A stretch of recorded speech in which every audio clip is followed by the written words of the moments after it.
Hola, bienvenidas y bienvenidos a esta nueva sesión online de Bloques Regionales Norteamérica, con la cual cerramos el episodio, por decirlo de alguna manera, de México, ¿no? Acá nos vamos a citar en estudiar, analizar todo el México del siglo XX y que va desde comienzos precisamente de este siglo, después del periodo revolucionario, hasta la transición democrática y la llegada de la posmexicaneidad, como la denomina Roger Bartra, ¿no? Les recomiendo mucho leer la literatura de Bartra, es muy, muy buena, ¿no? Y que tiene que ver precisamente con el fin del proyecto revolucionario, el fin del corporativismo y la llegada de algo que todavía no se llega a concretizar hasta nuestra época, ¿no? Que es un proyecto nuevo de nación, y que pues bueno, eso nos deja, por decirlo de alguna manera, en una suerte de limbo, si se le quiere entender así, ¿no? Pero bueno, para llegar a ese momento, pues lo primero que hay que hacer es comprender de dónde venimos, ¿no? Y en ese sentido, lo que hay que tener en consideración es, pues, que la institucionalización de la revolución, perdón, pues va a marcar el inicio del nuevo Estado mexicano y del México postrevolucionario, que se da precisamente con la llegada de Plutarco Elías Calles al poder. Una vez que Álvaro Obregón es asesinado, Plutarco Elías Calles se embarca en un proyecto bastante ambicioso conocido como el Maximato, que va a generar que domine la escena política mexicana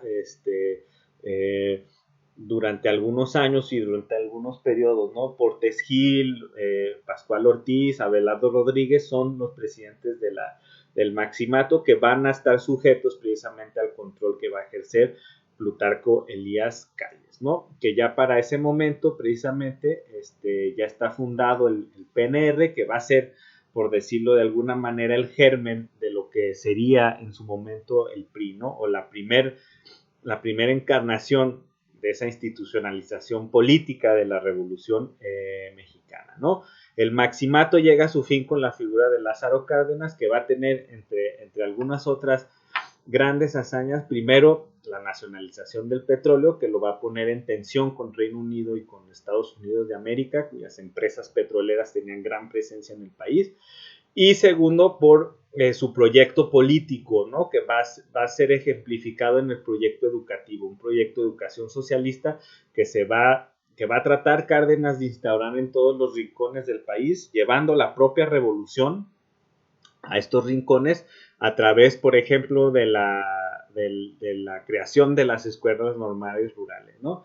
Ahí les dejo una recomendación, que es la película de Río Escondido, en donde se logra identificar la importancia de la educación en el proyecto del nuevo Estado mexicano, ¿no? En el proyecto del México postrevolucionario, ¿no?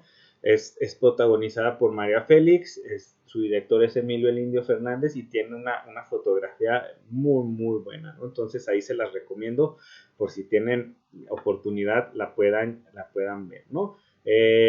Además de eso, en el ámbito político internacional, pues el cardenismo va a tener en la intervención de México durante la Guerra Civil Española, pues uno de sus grandes momentos, ¿no? Que junto con la Unión Soviética, México se convierten en los únicos, se convierten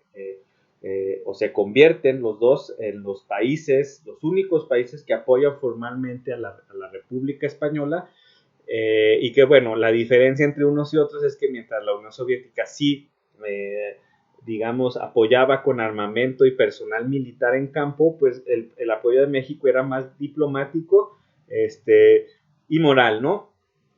Y en ese sentido, uno de los highlights que va a tener, pues va a ser el exilio español en México, ¿no? Que va a tener una influencia sociocultural muy, muy grande, ¿no? Gracias al exilio español se fundan, por ejemplo, el Fondo de Cultura Económica, la gran editorial del Estado, y gracias al exilio español se fundan algunos proyectos educativos importantes, ¿no? Como el Colegio Madrid en México y sobre todo el Colegio de México, ¿no? Que es la institución, una de las grandes instituciones de educación superior en el país, ¿no? Entonces, bueno, eso sería algunos de los puntos importantes y bueno, en otro, junto con el proyecto educativo y el proyecto petrolero, de los puntos interesantes del cardenismo, pues va a ser también la fundación del PRM, ¿no? Que en ese sentido el PRM se va a constituir como el papá, el padre del PRI, ¿no? En ese sentido, es derivado de la creación del PRM y derivado del cardenismo que comienza a surgir también una oposición política importante con la fundación del Partido Acción Nacional,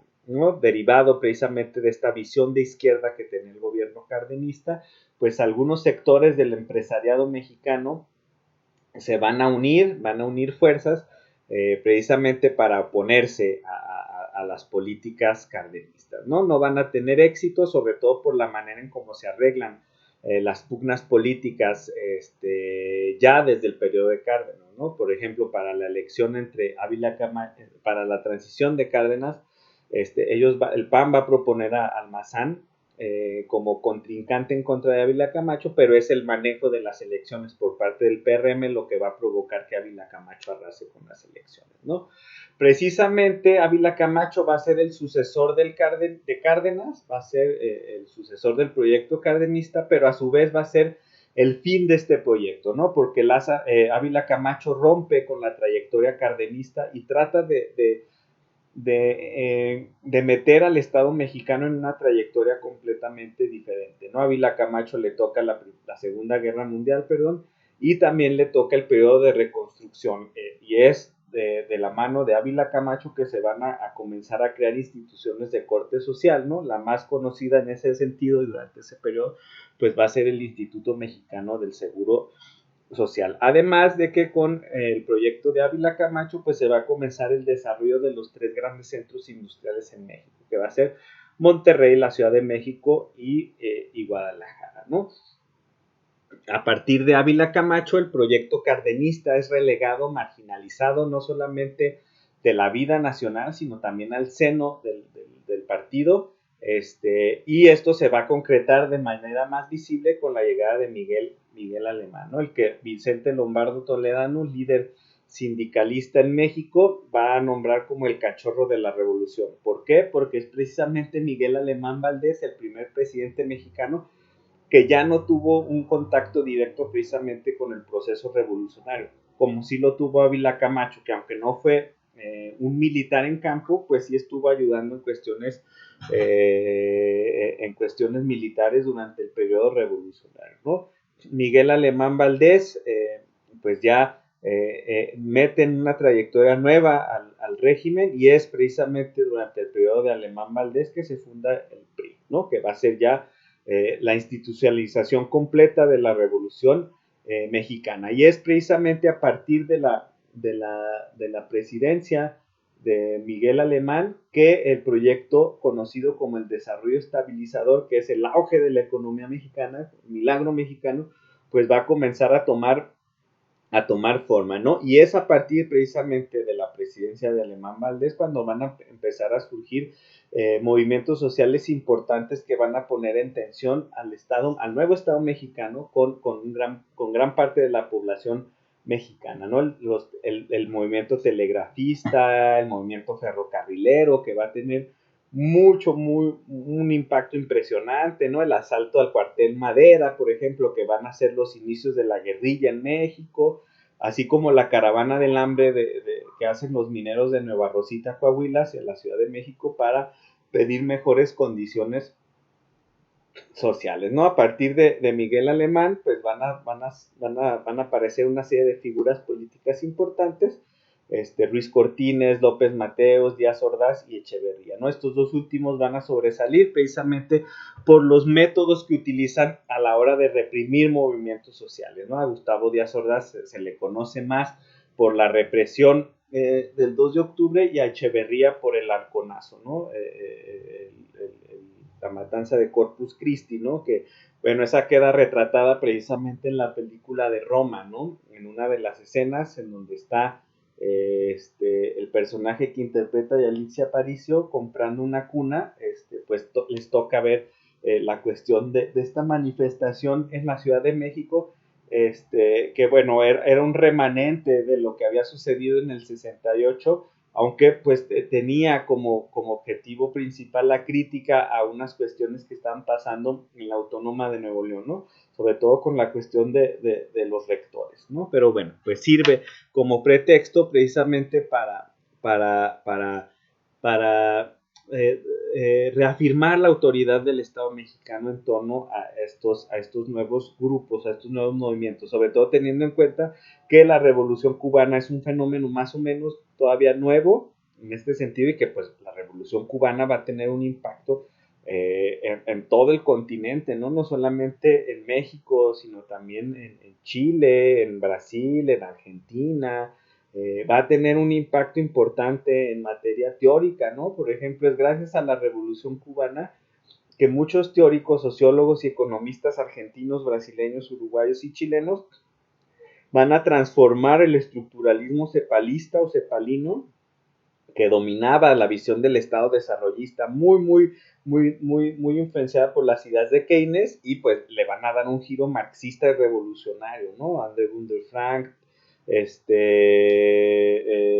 Fernando Enrique Cardoso, Ruy Marín, etcétera, etcétera, etcétera, ¿no? Es derivado precisamente de este proyecto político, de esta otra gran revolución en el continente americano, pues que va a tener un impacto interesante, ¿no? Y es derivado de este miedo que tiene no solo el Estado mexicano, sino también el gobierno de los Estados Unidos de América, pues que se reprime de la manera que se reprime, ¿no? Justamente entre estos dos periodos, Díaz Ordaz y Echeverría, es cuando surge la que se denomina Guerra Sucia en México, ¿no? Que va a tener en el surgimiento de la Liga Comunista 23 de septiembre, acá en el barrio de Analco, en Guadalajara, pues su organización máxima, ¿no? Con una serie de atentados, una serie de secuestros, de relevancia, que no siempre van a terminar bien, pero que pues van a generar tensiones políticas entre el gobierno mexicano y la sociedad, parte de la sociedad mexicana, ¿no? De acá, de este periodo, les dejo la recomendación de Rojo Amanecer, una película mexicana que nos habla sobre lo que sucede el 2 de octubre y que, bueno, lo curioso es que la película se desarrolla en un departamento que está precisamente en Tlatelolco y nunca se abandona el departamento, ¿no? Toda la figura se desarrolla en este departamento de una familia de un burócrata que trabaja para el Estado mexicano y que se ve inmiscuido precisamente en esto, pues bueno, con un final inesperado, ¿no? Entonces ahí se las pongo para que lo vean, y derivado precisamente también de este periodo les dejo la recomendación de otra película muy buena que es Canoa, ¿no? Que esa nos habla más que del 2 de octubre y del halconazo, nos habla más bien del contexto del cual estamos hablando, ¿no? En donde estas ideas de izquierda pues son perseguidas por el Estado y por gran parte de la población mexicana, ¿no? En la trama de Canoa, por ejemplo, nos habla de un grupo de trabajadores de Puebla, no recuerdo si es de la BUAP o de qué, o de cuál universidad en Puebla, que ellos hacen excursiones, van a un pueblo a hacer una excursión, por azares del destino, el padre, el cura del pueblo los acusa de comunismo y pues bueno, estos jóvenes son linchados y es un caso que causó revuelo, ¿no? Pero en esta paranoia que existía en algunas partes de México, sobre todo en cuestión de las ideas de izquierda, pues se dan este tipo de cuestiones, ¿no?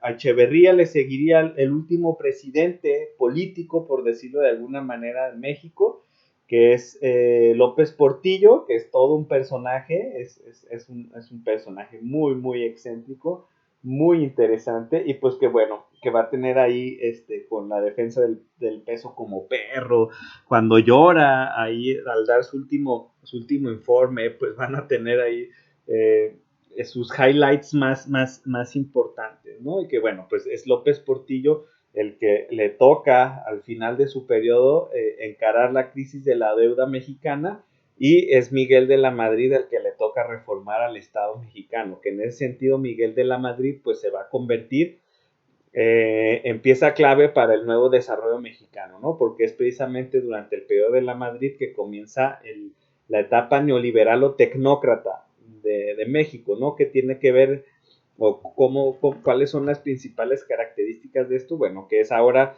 son economistas, los presidentes de México a partir de Miguel de la Madrid, todos con posgrados en los Estados Unidos de América, ¿no? Y es precisamente a de la Madrid, a Carlos Salinas de Gortari y en menor medida a Ernesto Zedillo Ponce de León los que les toca reformar al Estado, ¿no? ¿Por qué? Porque precisamente en esta transición entre López Portillo y Miguel de la Madrid se gesta un fenómeno importante a nivel internacional, ¿no? Que es el abandono de las ideas keynesianas, el abandono del modelo de estado de bienestar y la adopción del monetarismo, de las ideas neoliberales, etcétera, etcétera, etcétera, ¿no? Y el achicamiento del Estado